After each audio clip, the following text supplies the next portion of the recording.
बुंदेलखंड की धरती को सबसे पहले नमस्कार। जिस दिन यह यूनिवर्सिटी बनेगा हम वादा करते हैं हम यहाँ के गेस्ट लेक्चर लेंगे। यहाँ ये वादा है हमारा बुंदेलखंड की धरती से। नशा अगर करना ही है तो शिक्षा का नशा करो ना। दिल लगाना है तो किताबों से लगाओ। बेवफा भी निकली हुई तो मुकद्दर बना के निकली। आज का युवा जो है इतना भटकाव हो गया है कि वो अपने लुक पे ध्यान दे रहा है। लुक पे, अरे बकलोल लुक पे नहीं बुक पे ध्यान दो। पढ़ लिख के अधिकारी बनो। लड़की से मत बात करो, लड़की के सीधे पापा से बात करो।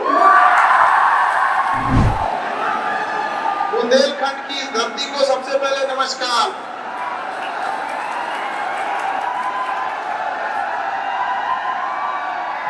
आज इस अवार्ड सेरेमनी में आए सभी गणमान्य लोगों को मेरा नमस्कार। सभी जनप्रतिनिधि इस व्यवस्था के सुचारू रूप से चल सके उसके लिए जो संगठन बना, जो समिति बनाई, सारे लोगों ने एक अच्छे से व्यवस्था को सुचारू रूप से चालू रखा। उन सभी को मेरा नमस्कार। इस अवार्ड सेरेमनी के मुख्य अतिथि पद्मश्री विजेता हमारे डॉक्टर बीके संजय सर, विशिष्ट अतिथि मध्य प्रदेश से आई बहन वेदा वर्मा, आपने जो अपना प्रेरणादायक जो अपने अभिव्यक्ति यहाँ की वो बहुतों के लिए प्रेरणा का स्रोत बनेगी। इस हमको यहाँ इस समिति से जोड़ने और यहाँ स्वामी जी के बारे में एक एक चीजों को विस्तार से बताने के लिए हमारे नरेंद्र सिंह जी को बहुत बहुत नमस्कार। और इस समिति में जितने लोगों ने इसको अच्छे ढंग से चालू रखा और आप विद्यार्थियों को जितने अभिभावक हैं सभी लोगों को नमस्कार। देखिए जन्म हम सब लोग लेते हैं पृथ्वी पर, कभी कभी किसी का अवतार होता है। तो आज हम जिस परांगण में बैठे हैं हमारे स्वामी जी का, हमें जहाँ तक लगता है उनका जन्म नहीं एक अवतार हुआ था। और इस बुंदेलखंड की धरती का सौभाग्य है जो आप जैसे लोग वो सौभाग्यशाली है जिनको ऐसे परमात्मा मिले यहाँ पर। जब हम यहाँ आए थे तो हमारे साथ में सारी जानकारियों को हमें नरेंद्र भाई बता रहे थे। तो एक एक चीजों को एक इतने कम उम्र में उन्होंने एक सन्यासी जीवन को अपनाया, कैसे इस क्षेत्र के लिए लड़ाई लड़ी। और उस समय जिस समय लोग रोटी कपड़ा मकान कोई सब कुछ समझते थे, पेट भर अनाज हो जाए वही समझते थे, उस समय उनकी सोच इतनी दूरदर्शी थी कि जितना बड़ा विद्यालय महाविद्यालय खड़ा कर दिए, आज के समय हम और आपके औकात के बाहर की चीज है, ये उस समय वो करके गए थे। लेकिन अब हमें जरूरत है उनके किए गए कार्यों को आगे बढ़ाने के लिए। जितना वो कर चुके हैं उनका सपना इससे कई गुना आगे था, ताकि आने वाली पीढ़ियां इसे और आगे ले जा सके। क्योंकि बिना शिक्षा के आप कहीं आगे नहीं जा सकते। यही सबसे सस्ता और सुलभ हथियार है। और हर हथियार की अपनी मैगजीन क्षमता होती है कि उसमें कितने बारूद आ सकते हैं, कितनी गोलियां आ सकती है। लेकिन शिक्षा एक ऐसा हथियार है जिसका गोली कभी खत्म नहीं होता है। और आप आज के टाइम में मेटल डिटेक्टर में हथियार पकड़े जाते हैं, शिक्षा रूपी हथियार किसी मेटल डिटेक्टर में नहीं पकड़ा जाता है। और शिक्षा उस सेती का दूध है जिसने इसे पिया है वो दहाड़ा है। और आप सौभाग्यशाली हैं जो स्वामी जी ने इतना बड़ा आप लोगों को संस्था बना के दिए। यहाँ पर अब मैनेजमेंट हो गए, इसके जो भी कार्यकारी सदस्य हैं, जो यहाँ के लोग हैं, जो कुछ है जो इस बुंदेलखंड की धरती को एक और नए मुकाम पे ले जा सकते हैं। अब उनका कर्तव्य बनता है, हम सब का कर्तव्य बनता है कि इसे और आगे ले जाए। जब हम यहाँ आए और इतनी बड़े महाविद्यालय को देखे तो हमें एक चीज का मतलब खुशी हुई कि स्वामी जी की दूरदर्शी सोच। लेकिन एक दुख हुआ कि इसे विश्वविद्यालय नहीं बनाया गया। अगर ये विश्वविद्यालय नहीं तो विश्वविद्यालय क्या? अगर ये विश्वविद्यालय नहीं है तो परिभाषा क्या होती है विश्वविद्यालय की? हमें लगता है कि अगर ये केंद्रीय विद्यालय नहीं बन सका, राज्य विद्यालय नहीं बन सका, तो बुंदेलखंड की धरती में ऐसी क्या कमी है जो आप लोग मिलकर इसे प्राइवेट संस्था क्यों नहीं बना सकते? क्यों नहीं बना सकते? जब स्वामी जी ने इतना काम किया उस समय जब हमारे पास संसाधन नहीं हुआ करते थे, पैसे नहीं हुआ करते थे, परिवहन के स्रोत नहीं हुआ करते थे, लोगों की आय इतनी कम थी, तो आज के समय हम लोग क्यों नहीं इसे अपने दम में अपने बलबूते पर एक विश्वविद्यालय का रूप दे सके, जिससे कि हजारों छात्र और छात्राएं पढ़ सके और इस क्षेत्र का नहीं बल्कि पूरे देश का नाम रोशन कर सके।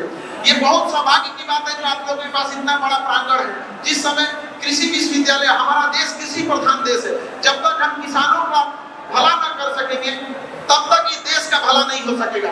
हम देश ने दो लोगों से बहुत बड़ा गलती कर दिया, हमने किसानों की शक्ति को अंडर एस्टिमेट कर दिया और महिलाओं की शक्ति को पहचान न सके। यहाँ पर केवल 9 दिन तक नवरात्रि में महिलाओं की शक्ति पहचानते हम लोग। जिस दिन ये 365 दिन हम उन्हें सम्मान और शिक्षा देने लगे, याद रखिएगा वो दिन दूर नहीं जब भारत आगे बढ़ जाएगा।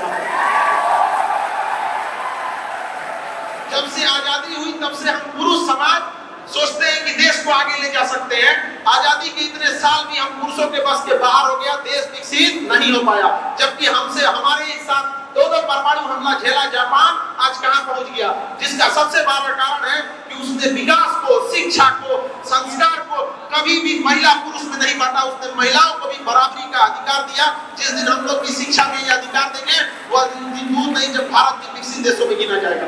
और महिलाओं से कहते हैं कि समाज आपका कितना सुनेगा, समाज में आपका कितना दबदबा रहेगा, समाज में आपका कितना पहचान रहेगा, ये उसी बात पर डिपेंड करता है कि विद्यालयों में आपका कितना दबदबा है। जिस दिन विद्यालय में आपकी बराबरी पुरुषों के बराबर हो गई, उस दिन आपको पुरुषों के बराबरी खड़ा करने में कोई नहीं रोक सकता।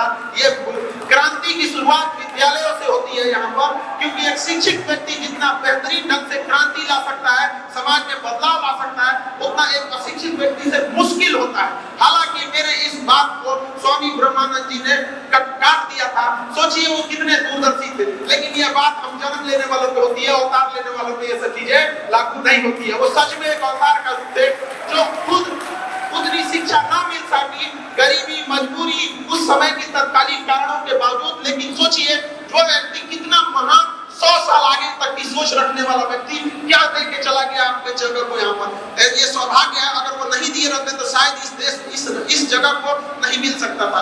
जब हम आए तो हमें लगा कि हो गया कोई विद्यालय, लेकिन जब हम यहाँ आने के बाद हम चौंक गए यहाँ पर। और हम आप सबसे वादा करते हैं, आप सब मिलकर इसे एक यूनिवर्सिटी का दर्जा दीजिए। जिस दिन यह यूनिवर्सिटी बनेगा हम वादा करते हैं हम यहाँ के गेस्ट लेक्चर लेंगे। यहाँ पर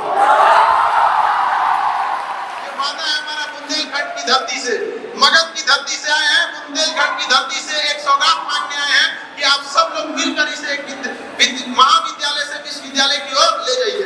कोई जरूरी नहीं कि आपके साथ कोई खड़ा ही होगा, कोई जरूरी नहीं। स्वामी जी के साथ कितने लोग खड़े थे, लेकिन स्वामी जी की एक सबसे अच्छी चीज लगती है, उनका कहना था विचार विमर्श योजना बनती रहेगी, तुम शुरुआत तो करो, कारवां तुम्हारे साथ चलेगा। एक छोटी सी कुटिया से, एक पतला दुबला शरीर वाला व्यक्ति छोटी सी कुटिया से कहां लेके चला गया समाज। क्या हम लोग उन्हीं के दिखाए हुए नक्शे पे चल रहे हैं? अगर चल रहे होते तो इस क्षेत्र का बदलाव हो जाता था। एक समय था जब यहाँ कृषि विद्यालय रखे गए थे तो लोग महाराष्ट्र, गुजरात, बंगाल, बिहार से यहाँ कृषि विद्यालय में पढ़ने आया करते थे। लेकिन क्या हम लोग ने उनके दिए गए कर्म हम लोग के चले हैं, उनके अधूरे सपने को पूरा किए? एक बार हमें अपने आप से सोचने की जरूरत है। शिक्षा बहुत जरूरी चीज है, बिना शिक्षा के आप कुछ नहीं कर सकते।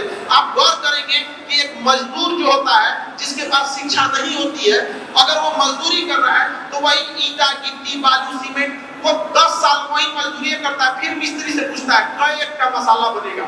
लेकिन हम आपसे कहते हैं, आप अगर पढ़े लिखे हैं ना, अगर कारणवश कभी मजबूरी में अगर आपको मजदूरी करना पड़ जाए ना, तो 6 महीना मजदूरी करेंगे, 6 महीना बाद आप मिस्त्री बन चुके रहेंगे।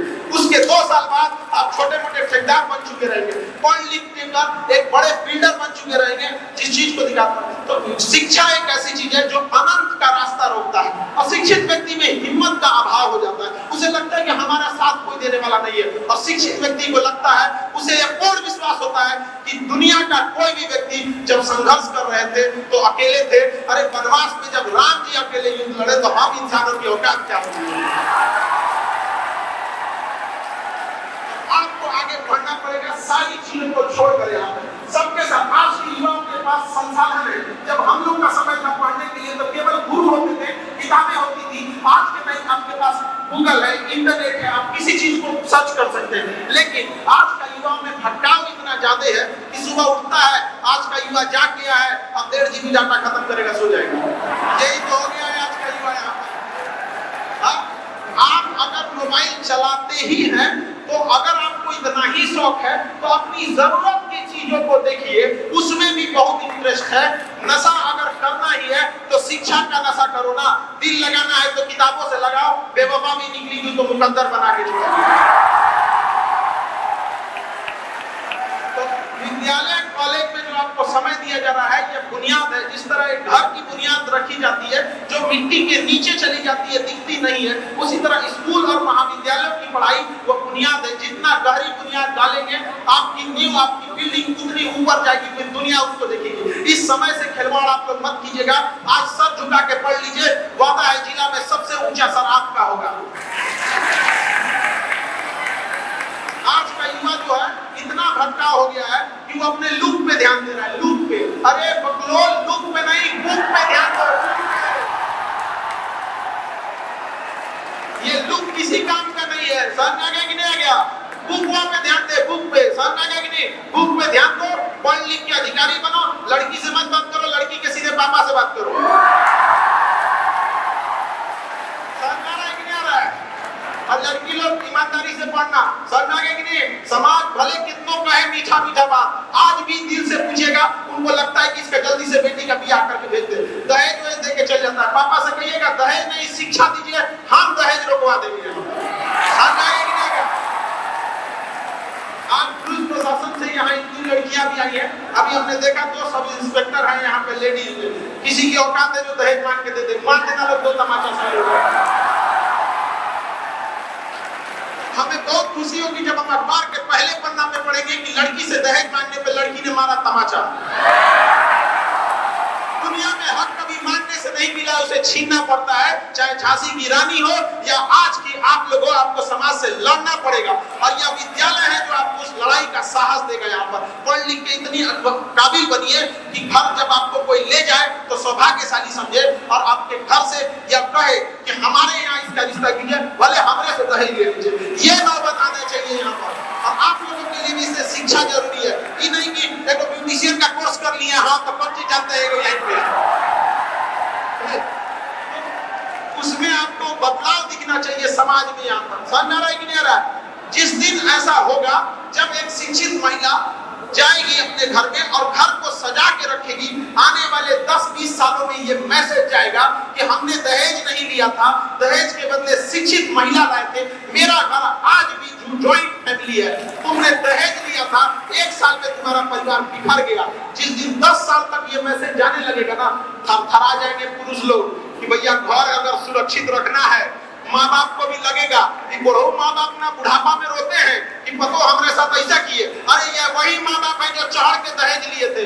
कहा भैया ससुराल को तो हॉस्टल बना दिया आपने, एक के बाद दहेज के रूप में फीस दे के चलाई, अब क्या खोज रहे हैं यहाँ पर? तो ये समाज को भी ये सोचना पड़ेगा, आप लोग को भी दिखाना पड़ेगा। लड़की लोग समझिएगा इस चीज को, समाज पुरुष प्रधान नहीं है। अगर समाज पुरुष प्रधान होता तो रिक्शा चलाने वाले पुरुष का भी उतना ही अहमियत होता जितना एक बड़े जमींदार और बड़े लोगों का होता है, उसका भी अहमियत नहीं है। समाज, आज का समाज पैसा प्रधान हो गया है और समाज घुमा के आपसे ये कहता है कि तुम पढ़ो नहीं। अरे पढ़ाई छुड़वाना उसका इरादा नहीं है, इरादा तो है कि पैसे से कंट्रोल छुड़वा देना। अल्टीमेटली आप कहाँ झुकती है? एक समय आता है कि भाई पैसा के लिए तो पति के पास ही जाना पड़ेगा। जिस दिन जॉब होगा ना, उस दिन उसको भी लगेगा कि ना मतलब इसको नहीं बोल सकते। तो अपने आप में वो शिक्षा जरूर रखिएगा। और माँ बाप से भी कहते हैं, गार्जियन से भी, अपनी बेटी को इसलिए मत पढ़ाइए कि उसके नौकरी कराना है, बल्कि इसलिए पढ़ाइए कि कभी खुदा न खास्ता किस्मत खराब हुआ, उसे ऐसा घर मिल गया कि उसे सड़क पर आना पड़े तो दूसरे के यहाँ जाके बर्तन न मांजना पड़े, वो अपने काबिलियत पर अपने बाल बच्चों का अपना शेष जीवन सम्मान के साथ जी सके।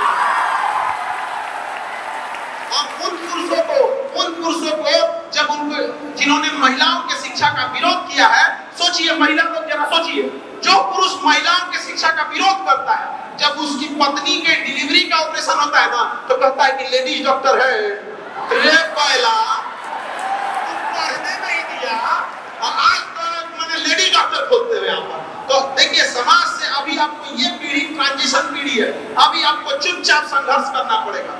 अभी आप कांच है इसलिए चुभते हैं, जिस दिन आईना बनेगी पूरी दुनिया आपको देखेगी यहाँ पर। इसलिए सर झुका के पढ़िए। माँ बाप ने आपको पढ़ने के लिए भेजा है। यह युवा पीढ़ी जो होती है, ये जिस उम्र में आप जी रहे हैं, ये सबसे कीमती जीवन का समय होता है। अगर इसमें समय बर्बाद कर दिए तो समझिए कि आपने अमृत से अपना पैर धो दिया। भैया आप जैसा बेवकूफ कोई नहीं आता। सौभाग्यशाली है जिनको इतना शिक्षा मिला है। बहुत लोगों को शिक्षा नहीं मिल पाता है पैसे के अभाव में। हमारे देश में गरीबी वो है, अभी देखिएगा दुर्गा पूजा आने वाला है, यहाँ मेला लगेगा, आप सब अपने बच्चों के लिए अच्छे अच्छे खिलौने खाने पीने के पकवान खरीदेंगे, लेकिन मेरे कहने पर उस मेले में कभी कोने पे खड़ा होकर देखिएगा कुछ ऐसे बच्चे मिलेंगे, छोटे बच्चे जिनके पाँव में चप्पल नहीं होगा, वो दुकानों पर खिलौनों को उठा के देखेंगे, आधा घंटा खड़ा रहेंगे, दुकानदार भगा देगा कि जब खरीदना नहीं है तो देखता क्यों है, फिर वो दूसरे दुकान पे खड़ा होगा, उसके पास इतने पैसा नहीं है। और हम लोग आज किस देश में रह रहे हैं कि इतना दुर्दशा कर दी। घुटन क्या होगी सोचिए। उसी खिलौने के दुकान पे देखिएगा, उसी मेले में देखिएगा, जब एक छोटा बच्चा खिलौने से खेलने की उम्र में खिलौना बेच रहा होगा, तो सोचिएगा कि ऊपर वाले ने आपको क्या दिया है। ये है हमारे देश की हकीकत। और हम कहते हैं कि हमारा देश विकसित होगा। अरे हम अपना देश विकसित करके क्या करेंगे जब हमारे देश के अंदर रहने वाले लोग ही सुखी न रह सके। हर व्यक्ति को अपने देश से प्रेम होता है। क्या श्रीलंका का कोई व्यक्ति कहेगा कि उसे श्रीलंका से प्रेम नहीं है? क्या नेपाल का कोई व्यक्ति कहेगा कि हमारे नेपाल से प्रेम नहीं है? तो हमारा देश चाहे विकसित हो या विकासशील हो, गरीब हो या अमीर हो, हमें हमारा देश प्यारा होता है। तो हमें समझना पड़ेगा देश बनता है देशवासियों से। अगर देशवासी खुशहाल हैं तो देश खुशहाल है। जब हम सोने की चिड़िया थे तो ऐसा नहीं था कि हमारे यहाँ जमीन के नीचे से सोना निकलता था। हमारा देश के लोग खुशहाल थे। उस समय शिक्षा जो थी वो व्यवसाय नहीं था, गुरु की मर्यादा होती थी और गुरु भी फीस न लेके दक्षिणा लेते थे। वो दौर था हमारे देश का। और आज व्यवसायीकरण शिक्षा का ऐसा हो गया है कि गरीब इंसान डर जाता है पढ़ाने के पहले। किसी के घर में अगर बेटी है तो सोचती है कि हम दहेज दे देंगे, काहे लिए पढ़ाई जाए। तो हम सबको ये सोचना पड़ेगा व्यवसायीकरण नहीं होने देंगे। और वादा करते हैं हम आपको यहाँ पर और यहाँ हमारे स्वामी जी के सामने साक्षी मानते हैं कि जब तक जीवित है शिक्षा को व्यवसायीकरण नहीं होने देंगे। हमें पता है कि अकेला चना भार नहीं फोड़ सकता है, लेकिन आंख फोड़ सकता है। किसी न किसी के तो फोड़िए देंगे हम यहाँ पर। मेरा लक्ष्य है कि 20 करोड़ लोगों को शिक्षा देना। जिस दिन ये 20 करोड़ लोग शिक्षित हो जाएंगे तो उन 20 करोड़ के जब 40 करोड़ हाथ एक साथ उठेंगे तो भारत को अखंड भारत होने से कोई नहीं रोक सकता है। शिक्षा का व्यवसायीकरण हम आज भी नहीं होने देते। आज भी हमारे यहाँ कुछ चीज ऐसे बेचेंगे जिसके कंप्लीट कोर्स महज 200 रुपए है आज की डेट में भी।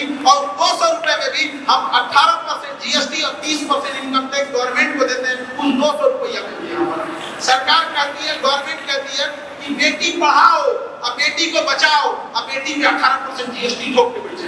बताओ भैया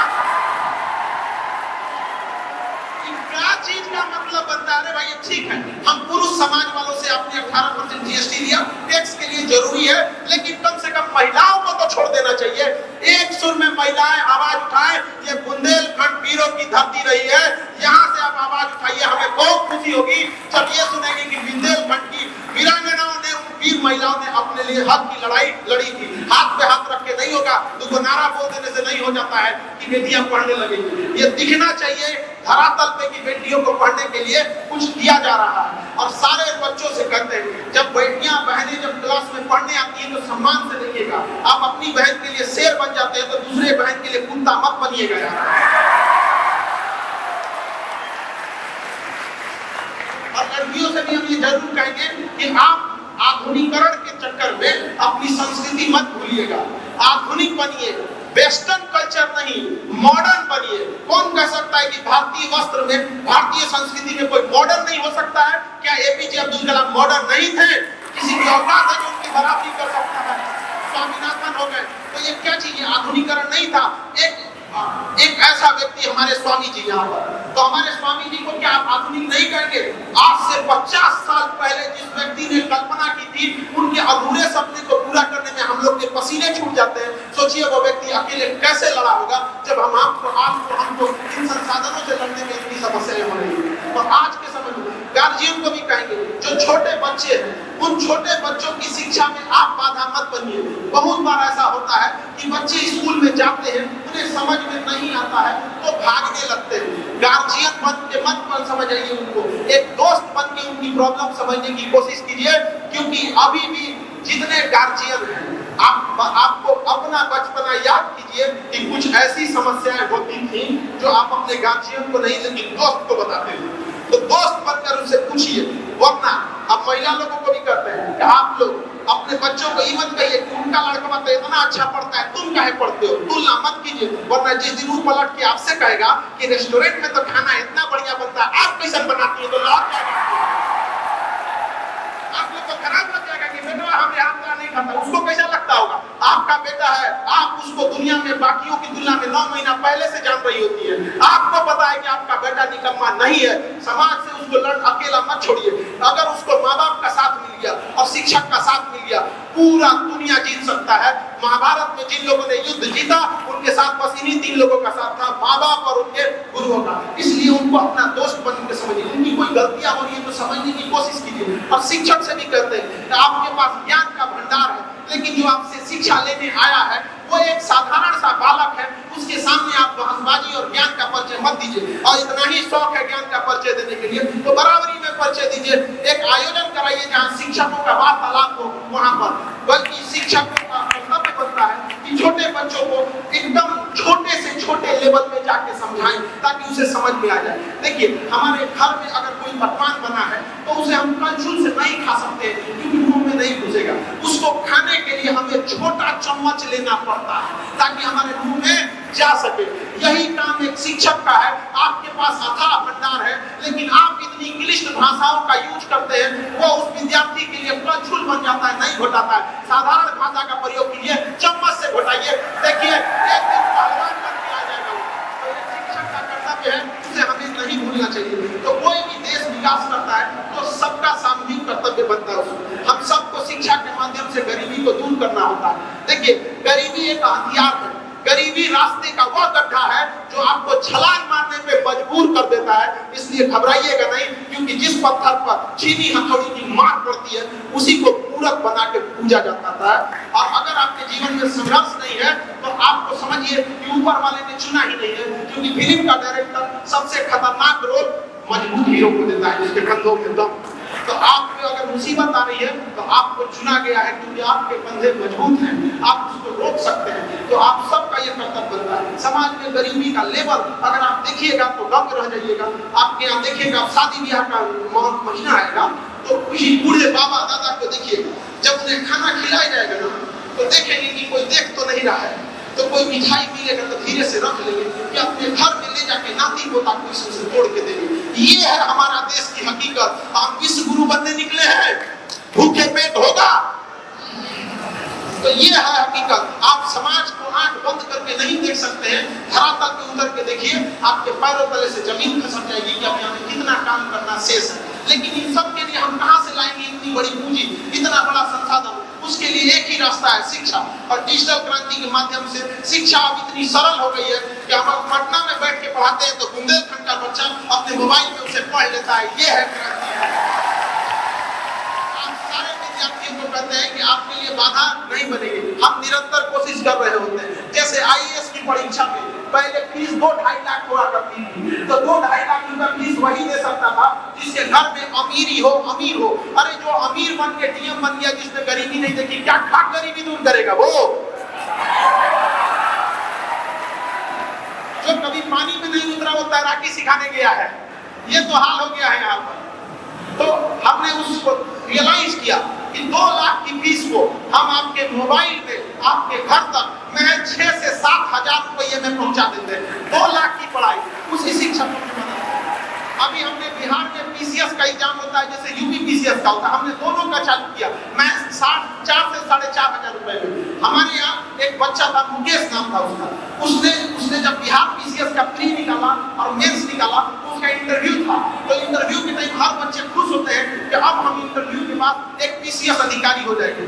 वो बच्चा आया और कहता है, एकदम टेंशन में था, तो हमने उससे पूछे, अरे भाई तुमने दुनिया की भारत की दूसरी सबसे बड़ी परीक्षा आईएएस के बाद पीसीएस होता है, उसका प्री मेंस निकाल लिया, अब इंटरव्यू के बाद तो तुम पीसीएस अधिकारी कहलाएगा। उसने कहा सर मेरे भैया चाय बेचते हैं, मेरे यहाँ घर नहीं है, छप्पर है और मेरे पास अच्छे कपड़े नहीं है जो इंटरव्यू में पहने जा सके। आज वो बच्चा पीसीएस अधिकारी है, महज 499 रुपए दिया। उसने महज 499 रुपए दिया था। अभी बिहार में शिक्षक की बहुत सारी आई थी वैकेंसी, उसमें हमारा एक विद्यार्थी आया। तो ऐसे बहुत सारे विद्यार्थी ढूंढ में आए, लगभग 50-60, जिनका मिठाई नौकरी हो गई थी तो मिठाई खिलाने। वो बच्चा जब हमें मिठाई खिला रहा था तो उसका जो मिठाई मुंह में खिलाना चाहिए ना, वैसे माथा उठा पे रख दिया। तो हमको भीड़ में नहीं समझ पाए। फिर हम देखें वह बच्चा 100% आंखों से नहीं देख सकता था, पूरी तरह से नेत्रविहीन था, और वह एग्जाम निकाल कर आज पटना के पास एक छोटा जगह है बिहटा, वहां पर आज सरकारी अफसर बन के बैठा हुआ है। तो ये हाल होता है, ये ताकत है शिक्षा की।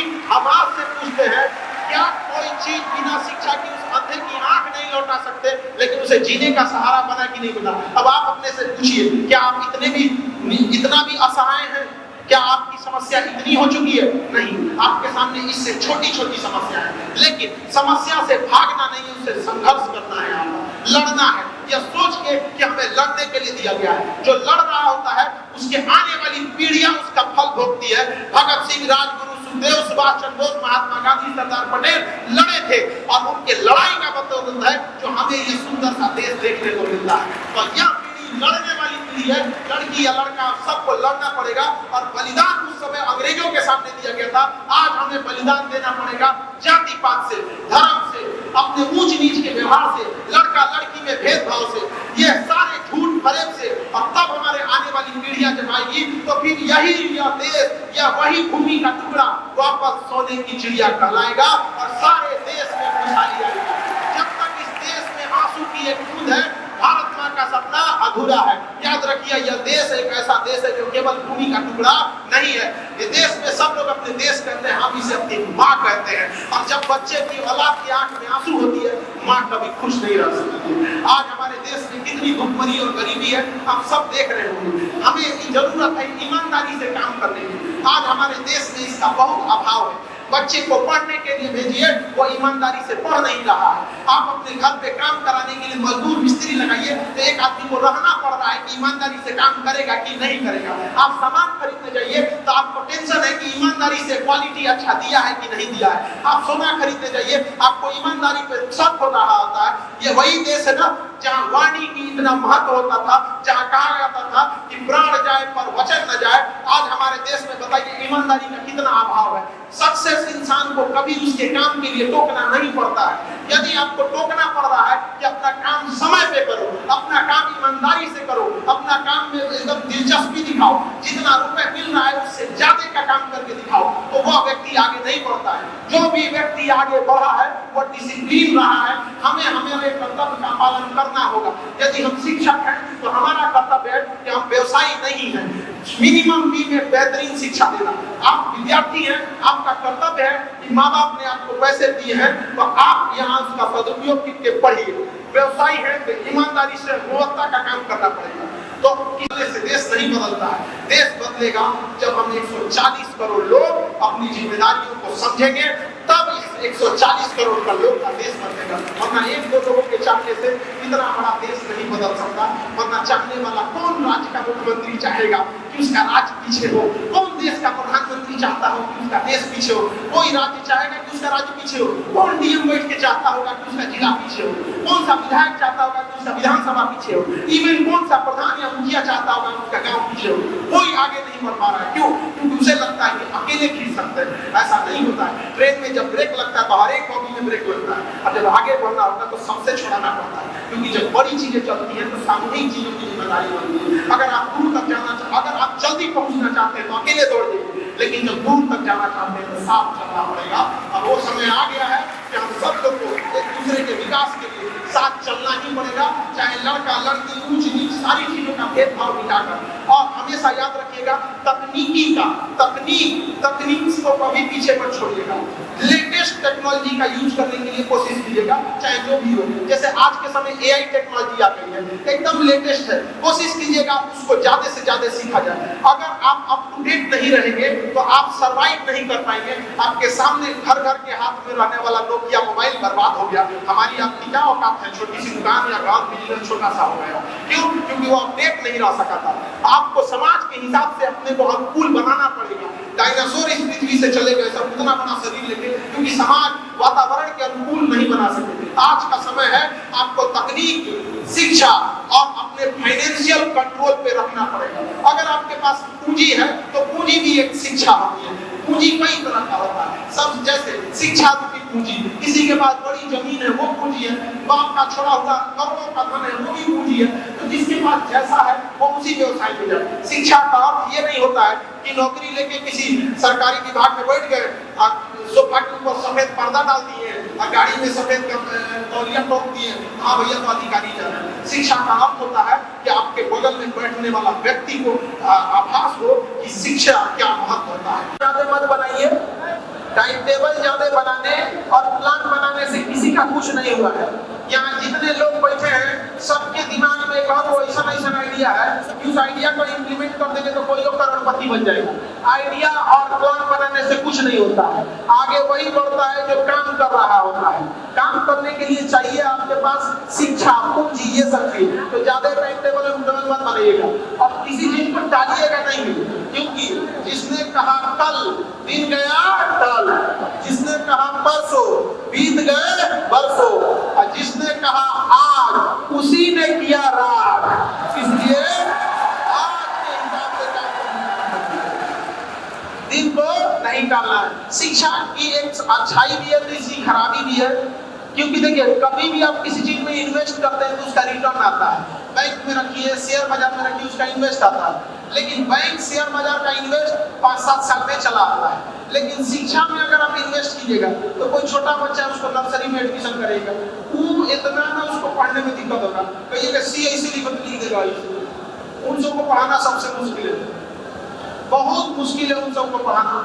सोचिए जो उनको ABCD पढ़ा रहे होते हैं वो शिक्षक बहुत मेहनत करते हैं, और हमारा समाज सबसे कम तरजीह, सबसे कम अहमियत उन्हीं शिक्षकों को देता है। अरे भैया हम लोग पढ़ा लिखा के डॉक्टर, इंजीनियर, कलेक्टर, SP बना देते हैं, नीचे का बुनियाद जिसने तैयार किया उसको कोई पूछता ही नहीं।